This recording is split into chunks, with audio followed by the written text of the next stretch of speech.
Good morning, student. This is Anupama Labhe, and I welcome you to our e-learning classes. In my subject, Secretarial Practice, I am discussing today on the topic Reports of General Meeting. So, let us start with the Reports of General Meeting.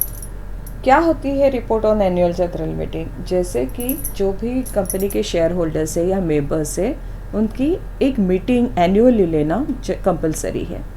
तो इस meeting में क्या हुआ था, कौन से business transact किए गए थे, किस इश्यूज़ को रेज किया गया था, उसका रिजल्ट क्या आया हुआ था, ये पूरा का पूरा एक जो सार है, जो एब्स्ट्रैक्ट है, वो बनाना सेक्रेटरी के लिए कंपलसरी होता है।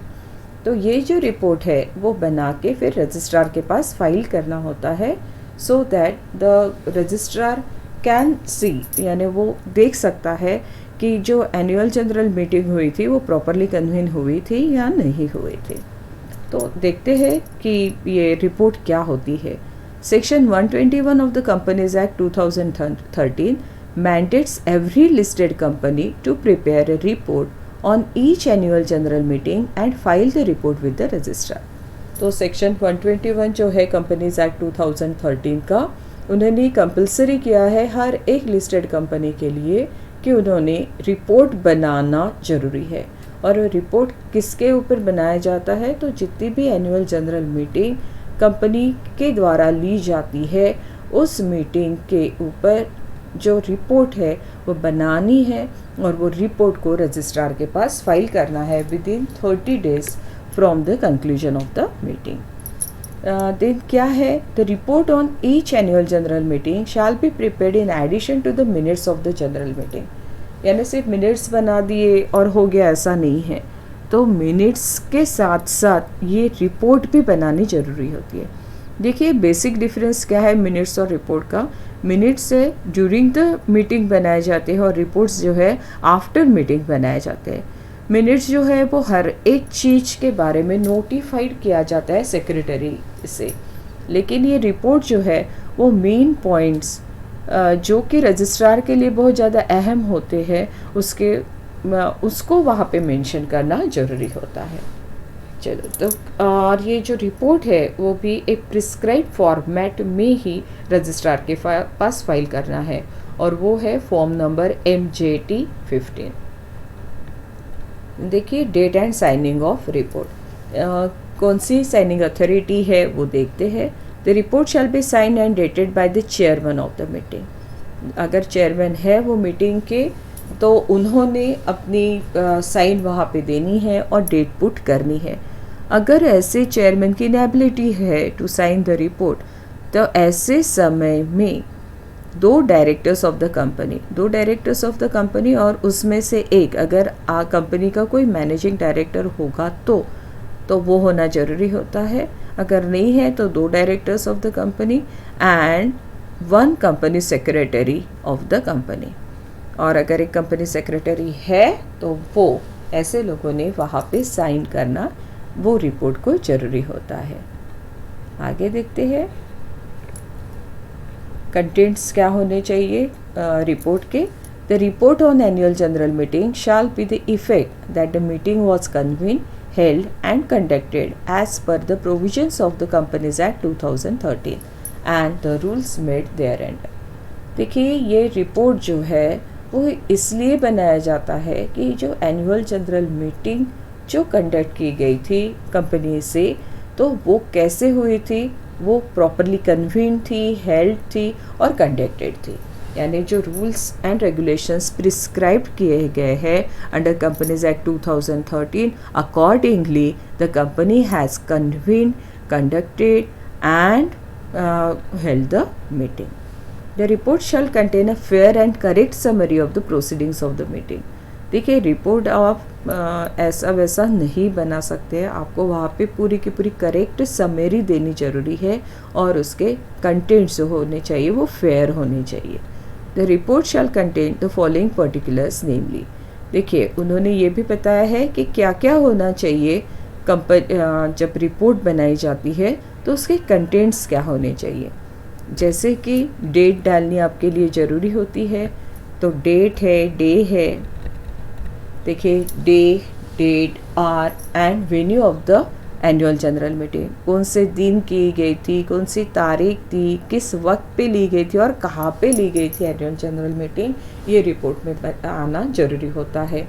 Confirmation with respect to appointment of chairman of the meeting, यानी जो अपॉइंटमेंट हुई थी चेयरमैन की, उसका कंफर्मेशन वहाँ पे देना, रिपोर्ट में मेंशन करना ज़रूरी है।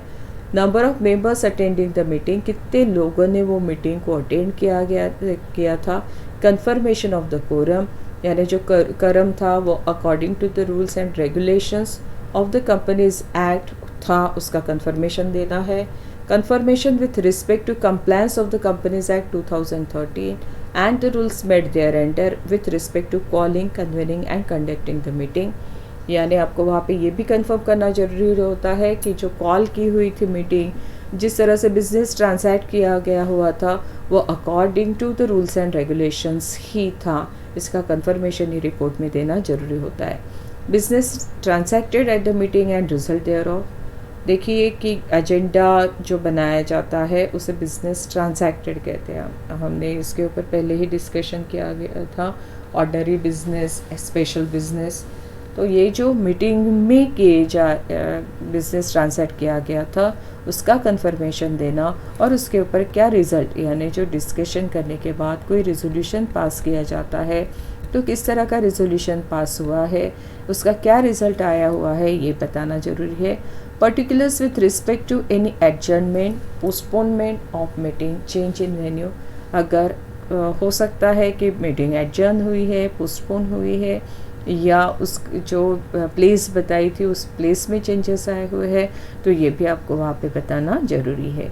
Any other points relevant for inclusion in the report, और अगर लग रहा है कि इससे अलावा भी कोई पॉइंट्स जो है वो आने चाहिए रिपोर्ट में, तो वो आपको वहाँ पे बताना ज़रूरी होता है। देन ये देखिए कि फ़ीस जो है, अगर आपने इसको ये नहीं आपने अगर ये रिपोर्ट फाइल किया है रजिस्ट्रार के पास में, तो आपको फ़ीस भी, प्रिस्क्राइब फ़ीस जो रहती है वो पे करनी ज़रूरी होती है। देखिए, copy of the report on AGM shall be filed by every listed public company with the registrar within 30 days of the conclusion of the AGM। जैसे कि है AGM जैसे ही हुई है आपकी, उसके बाद में 30 दिन के अंदर आपको इस AGM के ऊपर रिपोर्ट बनानी है, और वो रिपोर्ट की copy you have to file with the registrar. The fees accompanying the filing of the report on AGM shall be as provided in the company's registration offices and fees rules 2014। देखिए, आप जब भी कुछ भी file करते हो registrar के पास, तो that must be along with the fees, and that fees must be according to the rules of 2014 of companies registration offices and fees। Then where the report is being filed with the registrar after the stated period of 30 days। देखिए, आपको 30 दिन के अंदर क्या करना है, report file करनी है। लेकिन अगर हो सकता है कि आपने 30 दिन के अंदर ऐसी रिपोर्ट जो है वो रजिस्ट्रार के पास फाइल की हुई नहीं है, तो it may be filed with the registrar within period of 270 days from the date on which they should have been so filed. आपको 30 दिन के अंदर फाइल करनी थी, लेकिन आपने उस 30 दिन के अंदर फाइल नहीं किया हुआ है, तो ऐसे केस में रजिस्ट्रार के पास आप इस रिपोर्ट को 270 डेज़ के अंदर भी फाइल कर सकते हो, लेकिन you have to pay additional fees according to the companies rules 2014। In such an event additional fees shall be required to be paid as provided in the company's registration offices and fees rules 2014। समझ में आया है? तो क्या होता है annual general meeting का report, उसके प्रोविजंस क्या है और उसकी फ़ीस किस तरह से पे करनी है। अगर आपको फिर से कोई डाउट होगा तो आप कभी भी मुझे मेरे व्हाट्सएप नंबर पे पूछ सकते हो। Okay, thank you.